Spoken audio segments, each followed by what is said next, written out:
Welcome, friends. Sunset on the estuary with our great friend Mount Sualim on the estuary of the Coxsala and Cowichan River in the southern Vancouver Island. We come to you live, and we're going to be talking about The Aquarius full moon coming up. how's that been for you? Oh, first of all, we want to welcome. We are almost at 750 subscribers. Since we ended last year with 500 subscribers, and we went in a little bit more than a half a year, we got 250 of you to join us. Thank you. If you haven't pressed the subscribe button yet, but you like our videos, please do that. That really helps us grow.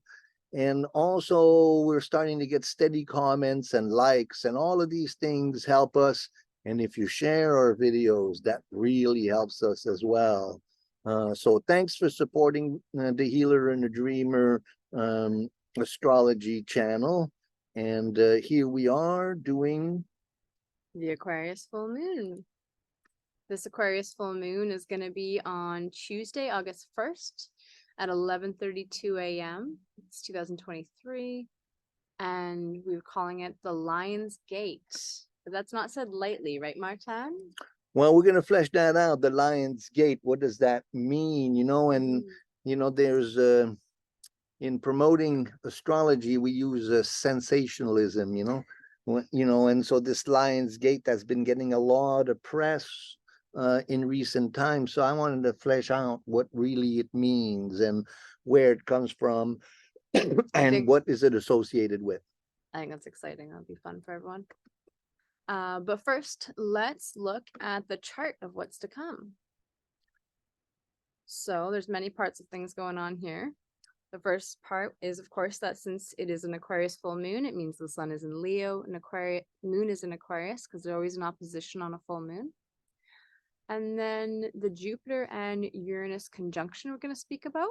It's in square, so the sun and the moon make no other angle to any other planets except to Jupiter, which is in conjunction with Uranus. So that T square is really the main feature of the full moon, and we're calling that finding your place in the big picture. So we'll flesh that out for you. And then about a week later after this full moon is August 8th, also known as the Lion's Gate, and Lughnasadh and Lammas, the first harvest festival. So we'll flesh that out for you. And then the Venus, Neptune, Pluto yod, which we spoke about briefly also in our Venus video. That's this beautiful yod here with these green lines. And then Pluto and Neptune doing their very long time in sextile together. They've been, Pluto and Neptune have been in sextile together since 1940. Wow. 1938. They go in and out. This is the very end of it. For the next 5 or 6 years, they're going to still be in sextile, and then they're going to move further apart. I'm sure that'll be a shift. And then there's the triad of transformation we'll get to, Uranus, Neptune, and Pluto. So these big transpersonal planets doing this beautiful blue triangle here. So let's start at the top. So let's show you on the board here this full moon. So let's start with our moon in Aquarius and sun in Leo. What does that feel like? Sun in Aquarius and sun in Leo, sorry. Yes. Dyslexic. Sun in Leo, moon in Aquarius. Sun in Leo, I think shining bright, sun's in its home. Moon in Aquarius, I think of as, actually I have a hard time with moon in Aquarius. What would you say about moon in Aquarius? Well, it's an air sign, and Right. it's so out there and with its idea that the moon feels like, let's get grounded into the earth, and Aquarius is like, whoopee, with high ideals, saving the world. And the moon says, well, what about taking care of yourself and eating well and having a massage, and so it's not a very good place for the moon moon, the moon wants to be embodied, and Aquarius wants to change the world. On the other hand, Sun in Leo, well, the Sun is in its own sign. So then, we're in the Sun in Leo season. So the sun shines bright. And so then the individuality, the masculine side of the personality, the polarity between Leo and Aquarius is really important, what it stands for psychologically. Leo is the individual, Aquarius is the community. And we talk about the age of Aquarius a lot, and a lot about the age of Aquarius is understanding community and the needs of the community, but also the individuality, Leo. If Leo doesn't have a community, it doesn't have anyone to perform for, so the Leo needs a community and value his community. And then the moon, the sign of Aquarius, is about community. But if the community doesn't respect the individual and the individual need, then it becomes kind of a tyranny. So then the balance of Aquarius and Leo is a very important part of the zodiac, and so it's, whenever you look at a sign, if you dig deep enough, you get to its opposite. And these polarities are very educational in terms of understanding the evolution of life. So go ahead. I was gonna say, and then the square. So it's like on the fixed axis. I always notice the axes too. So they're both fixed signs. So there can be a lot of energy to get things done or perpetuate what has already been built. But then it's kind of at a T-square, which, what would you like to say about that? Well, T-squares, okay, so why are they called a T? So if this is the bar of the T, and this is the line of the T, it forms a T, right? So the perpendicular and then the horizontal line forming the T, it's also known as a square. If so whenever you have squares, and a T-squares especially, two planets are easy to work with. One planet needs to be integrated into the action. So Sun to Jupiter with the Sun in Leo, that's really enthusiastic. Let me put a show on. The Moon in Aquarius is more challenging, finding the nurturing that is needed to the Moon in an Aquarius sign, in opposition to Sun in Leo, who's all hot and going, and Jupiter, who is emancipating this solar energy. So I think that really points to how difficult it is to find time to nurture ourselves these days. And so does that make sense? Yeah, I also think of moon and home, and so how maybe easy it would be to get lost in this kind of Jupiter Sun big dynamic within ourselves in the world, and then kind of neglect our home life or our body or take care of ourselves, as you're saying. Yeah. Another factor to consider is Jupiter and Uranus are very close to each other, within about 5 degrees of each other. And both planets are getting ready to go retrograde. Uranus goes retrograde at the end of August, Jupiter at the beginning of September. And now they're very close together, and so they engage in the T-square. So a conjunction of Jupiter and Uranus. Do you have any experience with that, Day? Was that not what happened during COVID? Wait, no, Uranus was square. The Jupiter-Uranus conjunction happens every 12 years. 12 years. Oh yeah, 12 years to go around. Yes. Well, 14 years or so, because Uranus will move a little bit during those, so every 14 years, you have a square every 3 years or so, and then you have an opposition every 8 years or so. So we went through a Jupiter-Uranus square, in 2022, in 2020. 2021. Oh. At the end of 20, no, because in 2020 to 2021, well, in 2020, Jupiter made 3 conjunction with Pluto. Right. Then Jupiter and Saturn came into Aquarius together and made squares to Uranus. And then we had the 4 squares of Saturn to Uranus, only 1. So that was, yeah, so that was the last time those 2 planets. But also, there was a very interesting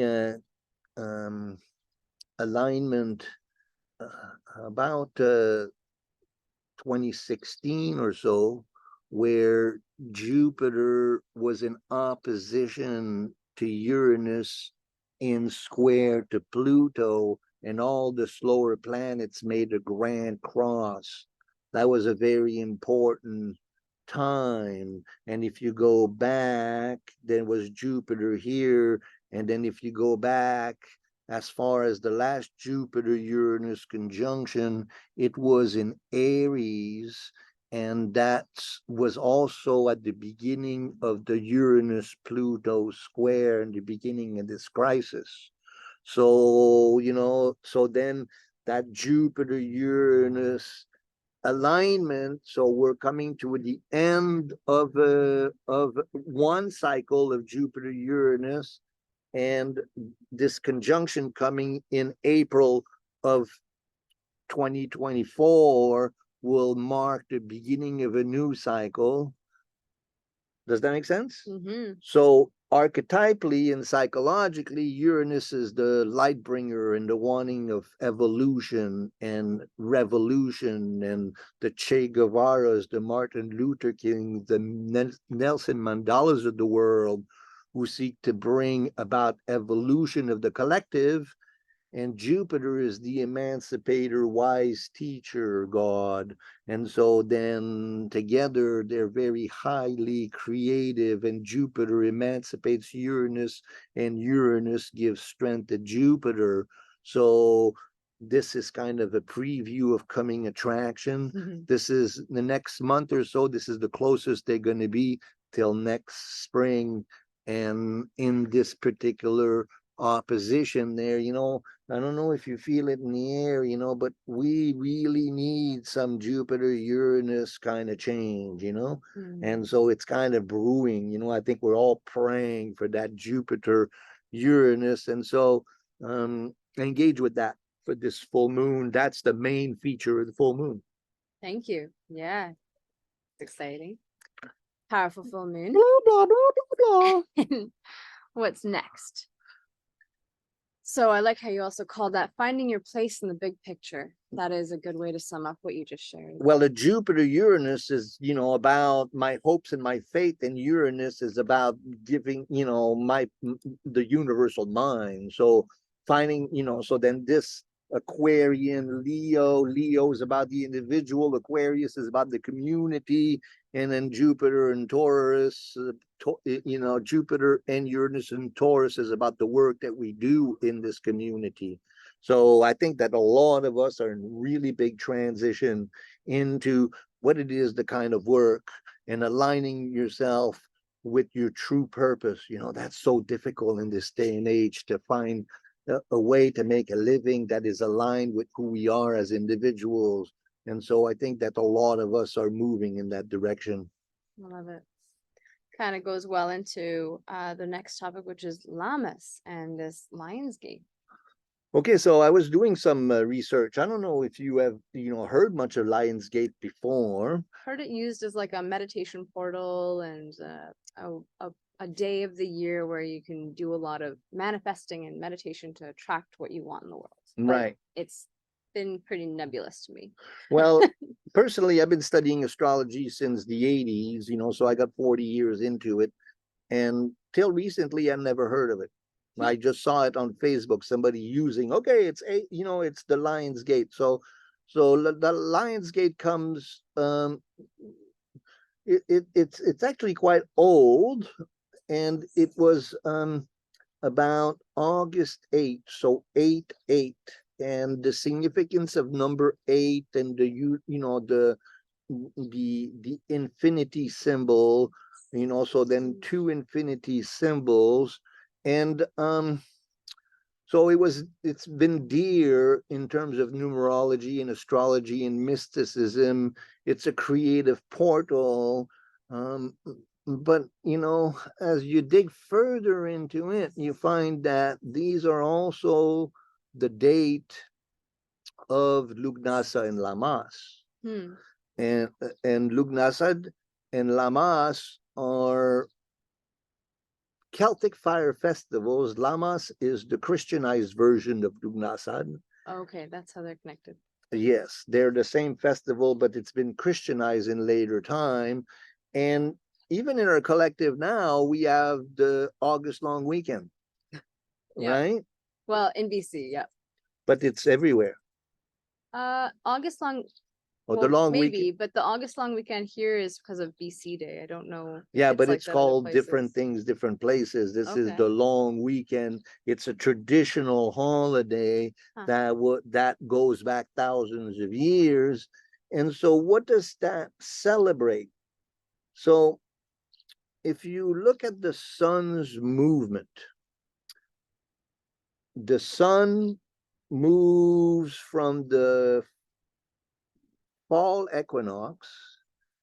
It crosses the equinox, the equator, and moves into the northern hemisphere and starts its path towards the furthest point in the north. It reaches that point at summer solstice. Then it starts returning, and then it crosses the equator at the fall equinox. So spring equinox, fall equinox. Those are the equinox, so that means the nights are equal. Now, in Celtic tradition and in pagan tradition, so we look at the equinoxes and the solstice as the beginning of the seasons. But in the ancient, they really had 8 festivals. They had the solstices and the equinox, but they had the midpoint between the two. So the midpoint of all fixed signs is a fire festival, just as important as the equinoxes and the solstice. So the zodiac is divided into the 4, so winter solstice, summer solstice, spring equinox, fall equinox, and then the middle of each fixed sign, Taurus, Leo, Scorpio, Aquarius, is another festival. And that marks the midpoint of the season, but it also marks the movement of the sun. So from May 1st to August 1st is actually the brightest quarter of the year, where the sun is the highest and the day is the longer. If you live on the southern hemisphere, it's the opposite. It's winter and it's the shortest night. Shout out to our friend in New Zealand. We have a good friend that's been commenting. So that's recently joined us. So this process of this movement of the sun, just like if you remember, if you know about Shakespeare wrote a play called Midsummer Night's Dream. Midsummer Night's Dream is about the summer solstice, and it was referred to as midsummer. And so, and from May 1st to August 1st, that was summer for the ancient, because that's when the days were the longest. And and so this portal, this 8 it falls also when the sun reaches the 15th degree of Leo, which is the point of the Lughnasadh astrologically. We use May 1st and August 1st because that's how the culture has appropriate these holidays, because astrologically they change a little bit, but really these festivals take place when the sun reaches the 15th degree, which just happens to be on 8/8. Mm-hmm. So in that sense, this Lion's Gate portal is actually the gateway into fall.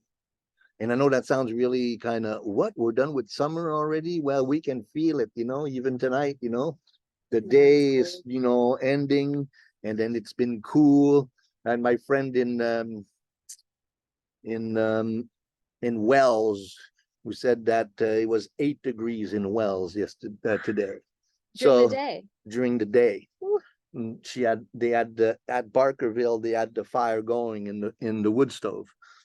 And so, yeah, we start to see, the early signs. And it's also one of the 3 harvest festivals. So the 3 harvest festivals are when the sun reaches the 15 degree, and then the 15 degree, and then the other harvest festival is the equinox, 21st, and then Halloween. Halloween, and then Taurus. Anyway, they all have names. And what is that? Beltane, and Samhain. And then here we are at Lammas and Lughnasadh. So that's fleshing that out for you. Is there anything that you've come to in your studies or in recent times of something you like to do or honor or appreciate during that time? Maybe making sure you're getting your garden growth in. If you've been spending all this time tending to your garden, make sure you start harvesting. Well, so during those festivals, Lughnasadh and Lammas, they would make a loaf of bread from the first crop of wheat, and they would make an offering to the gods of that first loaf of bread. So whatever you grew in your garden, make an offering. It's a time of celebrations and gratitude to Mother Nature. And that's how it was celebrated. I love that. It's a good practice. Next up, we're going to dive into the Venus, Neptune, Pluto yoga. So just on here quickly, you have Venus turning retrograde at the end of Leo. And then these green lines show a semi-sextile. Quincunx. Quincunx, yes. And then we have making an aspect to Neptune and Pluto. With a semi-sextile or a sextile here to Pluto in Capricorn, and then another quincunx back to Venus. So this little triangle here, we're going to flush out. And today, or well, in the next couple of days, we have Mercury in conjunction with Venus. So we should have really talked about the Mercury-Venus conjunction in quincunx. So a yod, when you run into a yod in a chart, you will see those. You'll see T-squares a lot. You'll see grand trines a lot. We're going to be fleshing out grand trines coming up here, because all for the next couple of months there, the full moons and new moons are all going to be showcasing this grand trine in earth signs. That'll come. Yes, we're going to be talking about that and fleshing that out. But a quincunx, we've seen the same quincunx at the last new moon, and it's been active ever since, and it will continue to be active. So then psychologically, how do we feel that? How do we feel 2 quincunx between outer planets? So Uranus, Neptune and Pluto. Pluto is ancestral rage. Neptune is the quest for redemption. Of course, these are putting it lightly. Putting it lightly, I love it. And also transpersonal planets. So they're like collective planets making a relationship to Venus, which is the personal planet of love and personal planet of relationships as well. Pluto is whatever in you that is dying so that you can be reborn to a higher octave of expression of who you are, guided by your ancestors. And so, you know, Pluto is hell, and it's transformation, and it's everything intense about the reality of being human, you know, destiny, fate. If you're interested in that subject matter, we highly recommend Liz Green's book, The Astrology of Fate. It's a life-changing book. And so that's to fully flesh out the archetype of Pluto. Liz Green also wrote a wonderful book, Neptune, The Quest for Redemption. And this, so if Pluto is my ancestral rage, then Neptune is the quest to redeem that rage. And so then we have two 150 degrees angles. So they're called quinsync, and they show up green in the chart. What's your understanding of a quinsync? I get stumped with I've been studying the aspects for years, and that one I always get stumped. And something that kind of finally resonated a couple years ago is it kind of shows your blind spot. It's like if you're driving a car and somebody's right behind you, you can usually see it in the roof of your mirror. But then there's this like, if someone's to your right, you'll see them. But there's this blind spot when you're driving that you always want to watch out for and double check your mirrors and kind of have to take extra care for. And that's an interesting definition. I picture it as like a blind spot, and usually something that's bringing awareness to a blind spot. Sometimes it's also called an inconjunct, which is interesting, right? An inconjunct. Weird wording to me, but yes. Very weird. Okay, so let's look at it. So a quinsync between Venus and Neptune. What do we learn from that? They are in polarized, like in opposite polarities? Well, no, because that's in opposition. Right. They're in opposition. So then. But in a quinsync, they're in contradictory elements. Pisces is a water sign, Leo is a fire sign. Leo's masculine, Pisces is feminine. So there's an intense attraction between the two. That's why it's called an inconjunct, because in conjunction is when two planets are in the same sign, so they get really along with each other. Yeah. It's an inconjunct. They're almost conjunct, but they're like kind of in 150 angle. You know, so there's an attraction. So I look at it as an integrative aspect that facilitates integration, but it's not obvious. You know, because again, fire and water don't really get along. They are masculine and feminine, so they are a case of opposites attracting each other. But they're opposite. They got to reconcile. They're going to be integrate. How do you integrate fire and ice and water? A lot of steam. Well, there's a lot of steam, and if water's not careful, it puts out the fire. Yeah. And or evaporates all the water, you know. So then you gotta watch the sacred fire, and so then that's kind of, you know, this inconjunct, this quinsync. It requires some delicacy of understanding. Oh my God, we're getting a beautiful sunset. I don't know if you can see our sunset. No, Not as good. No. Sorry, we teased you with our sunset. Maybe the colors will get brighter. One more thing about the quinsyncs, though, before we move on, is like it's also called the finger of God. Why is that? Well, that's the yod. The yod is two 150 and a 60. Yeah. So that's a yod. So yod is a Hebrew letter. Yes. Okay, and it's a tier of God. When you look at the tarot, the Rider-Waite tarot, you're going to see these little things that are kind of, they look like drops. They're yods in the card as a symbol. They will be flowing, and there may be many of them. So that's a yod. Technically, it's a tear of God.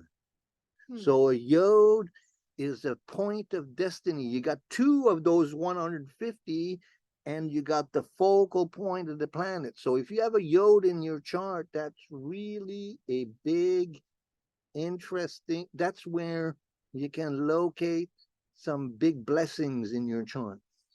I have a yod in my chart between Saturn, Neptune, and Mars. Oh. In Mars in Gemini, Saturn in Capricorn, and Neptune in Scorpio, forming a yod. So there's a gift of communication. However, but then Mercury in Pisces, it's kind of like foggy. We're familiar. So Cool. that was fun. Yeah. I get it more now. All right. Thank you. I hope that made sense to you. If you get lost anywhere along the way, just ask a question. Martin's very good at answering them there. Or play the video again till you get it. Or that. The more you watch the videos, the better it is for us.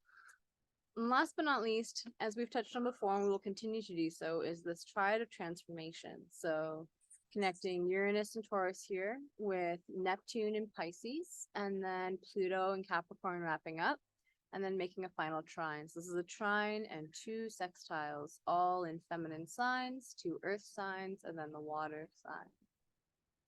Well, that's the dominating alignment. Okay, so let's flesh it out. So we have Neptune, Pluto, and Uranus. And all three of them are getting ready to change signs. So we got Neptune in Pisces, then Uranus in Taurus, and Pluto in Capricorn. Pluto's already been in Aquarius.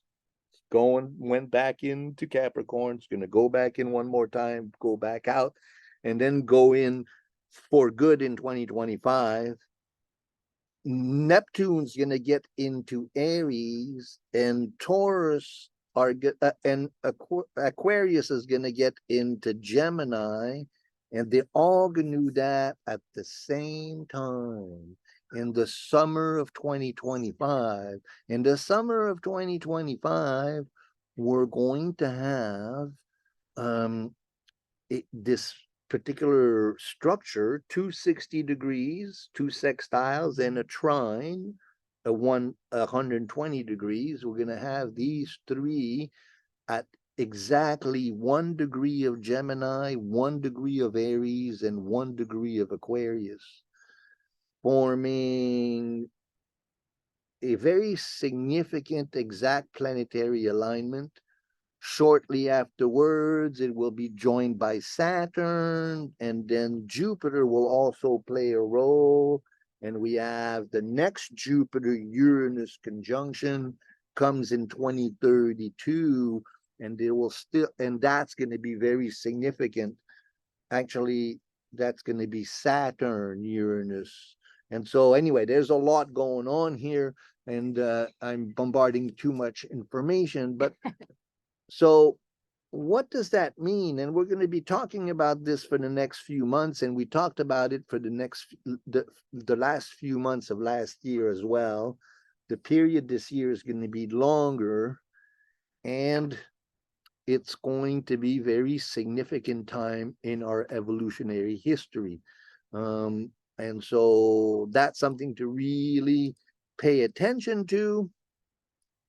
And so this, well, the next new moon will trigger it that much more, and we'll talk about that.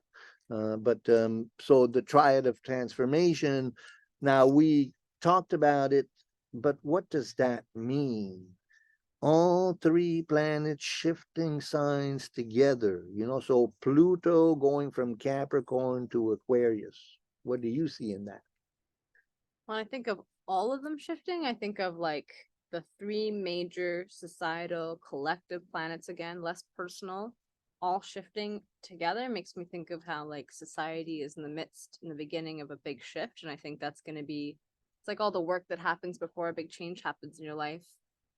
Let's say like buying a house or having a baby or any of these like more personal things. There's a lot of work that goes into it first, and then it finally happens and it's the birth of something new. So I see like whatever life looks like at that time is going to completely shift for humans on Earth.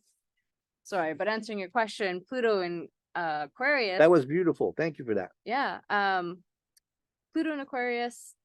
I mean, we got a little snippet this year for 6 months. I think I'm definitely a little hesitant about how much of this shifting can look like AI, because Gemini and information, and then Aquarius and technology and Aries. And I don't know. I think I'm definitely a little hesitant to see how far we go down this AI path. This whole AI thing, it's not that scary, really. Yeah.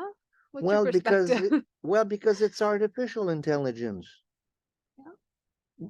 What we're after is real intelligence, and that's going to put a premium on real intelligence. Everybody That's that has true. any depth, Yeah.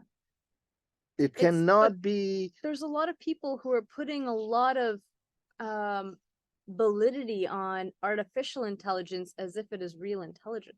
Well, that's because our culture glorifies artificial intelligence, Right. right? That's true. It's like all of the big rah-rah about a movie about Barbie.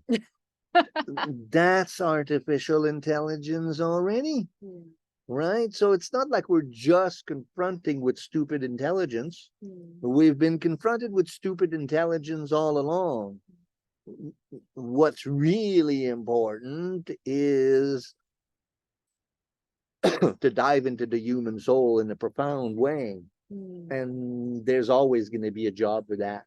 I do see that another flip side of that is Pluto going into Aquarius is this the rage of the mother asking for us to like really work together as a society on Earth, and really work together as a collective species, that we have one Earth to work towards healing and having a right relationship on and with. I just wanted you to. want to show the sunset. It's not quite. It's showing not a enough. really good. I mean, it is a Mac and it's a really good camera, but not that good of a camera. Okay. So Pluto and Aquarius, we've been fleshing that out. What about Neptune coming in Aries? I think of Neptune as like cosmic love, and Aries is this like Warrior. personal drive warrior. Yeah, Maybe so we'll have more warriorship to step into. well, the Pisces, Neptune and humanitarian Pisces has been needs. Neptune and Pisces has been like a 12 years of deep, deep, dense fog. We might actually get some light at the end of the tunnel when the mystic becomes the warrior mystic, Yeah, powerful. And then so Capricorn, Pisces, and Taurus are all feminine signs. Aquarius, Aries, and Gemini are all masculine signs. So that's a big shift also into an extroverted manifestation of the Plutonian need for rebirth, of the Neptunian need for redemption, and the Uranian need for evolution. So then what is Uranus coming in the Gemini line? I don't know. I think of like Uranus, evolution, the light bringer, the part of us that wants to be awakened or have more the quest for more knowledge, to find better understandings in their life. And then to see that in Gemini, it's like we'll find it through each other, through communication, through our siblings. It's Mercury rule, right? Yeah. So Mercury is the personal mind and Uranus is the universal mind. So we'll download our thoughts. I think that it's going to be I think that, because we're all so flooded with artificial intelligence, we're going to learn to recognize it that much more. And then people who are real and who have developed their intelligence real, then these people are going to become real premium, where this artificial civilization is really gonna, reaching a dead end. How far do you go? And really, you're making a big deal out of artificial intelligence, but really, This has been artificial intelligence for a while already. This is not real intelligence. I mean, the Well, it's kind of like, stupid things that we're doing as a collective. Like you think about it politically. I have a passion politically. So we in Canada we're bringing 500,000 new immigrants a year, okay, and we have a housing crisis. yep, Does that make sense? no, Does that make sense? Does that is that that's artificial intelligence, or that's artificial stupidity? So anyway, I think that artificial intelligence is not to worry about. Let's cultivate our intelligence and cultivate our finer nature. That's what this is about.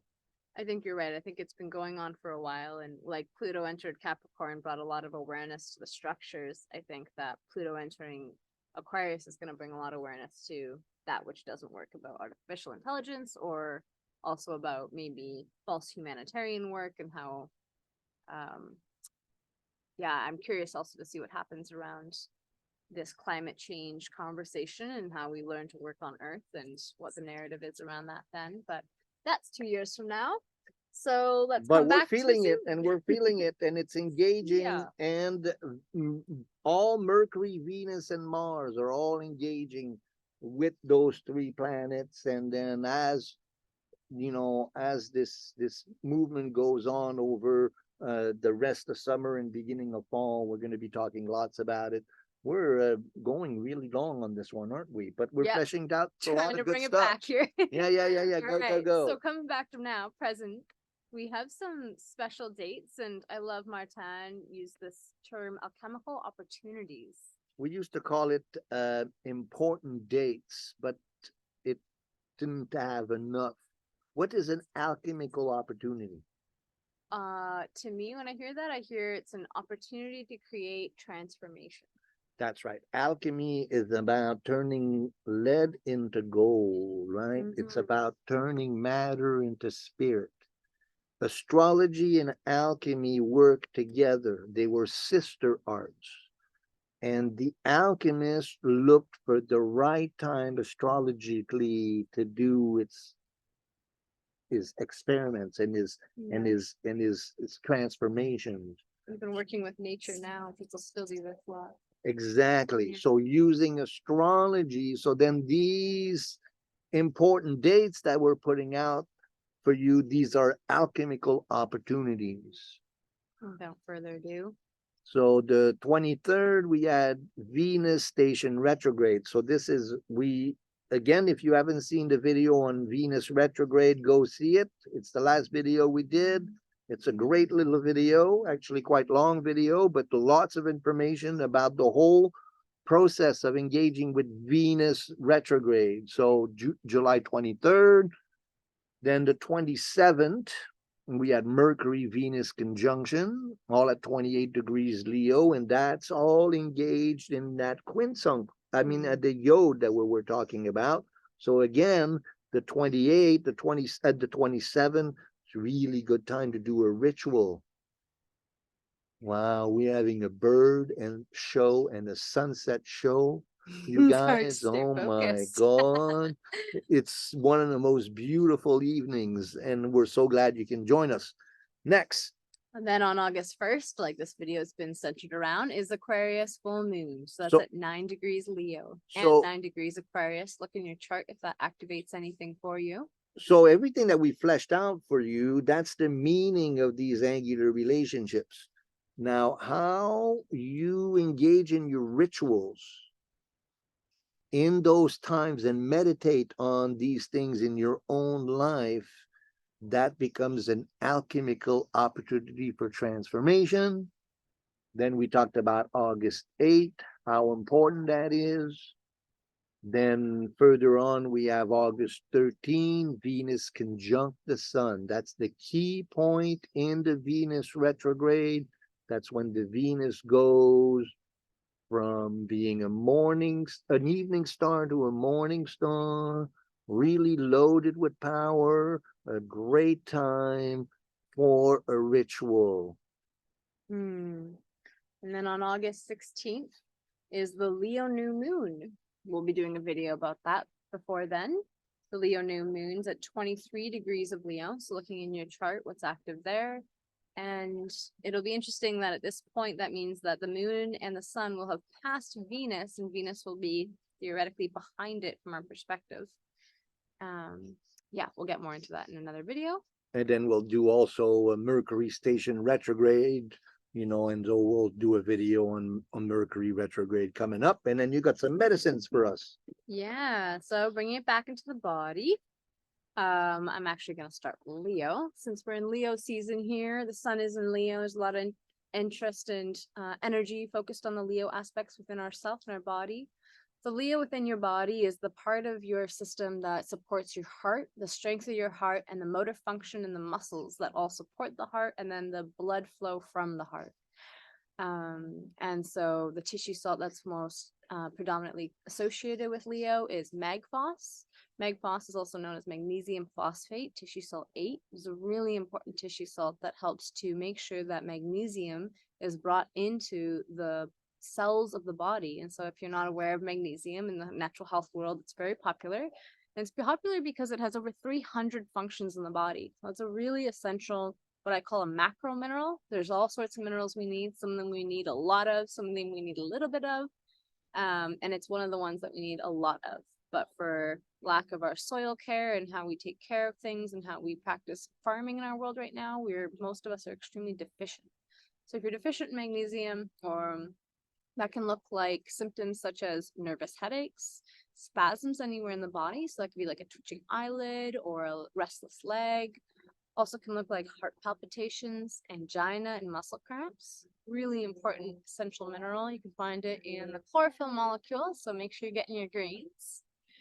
And then Leo, coming back into the heart and motor function, aside from the tissue salt, the herbs that are really supportive and associated with Leo are St. John's wort. So in Leo season is when we see St. John's wort typically come into flower, or slightly before. It's a good time to harvest St. John's wort during Leo season.